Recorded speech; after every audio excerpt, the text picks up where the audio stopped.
Hi, welcome in this tutorial. Today we are going to walk you through how to use social media post feature on Writecream AI. Step 1. Open Writecream AI website on browser and click on get started.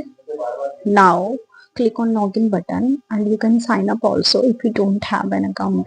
Now once you logged in, you will be able to land on the dashboard menu. Now you can see the different writing feature. Look for the social media post option and click on it. This will take you to the social media post creation page.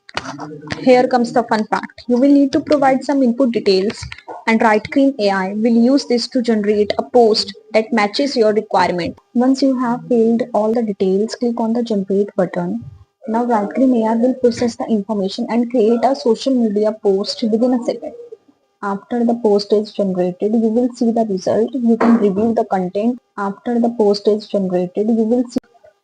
Once you are happy with the post, you can either copy it directly to your clipboard and paste it into your social media account.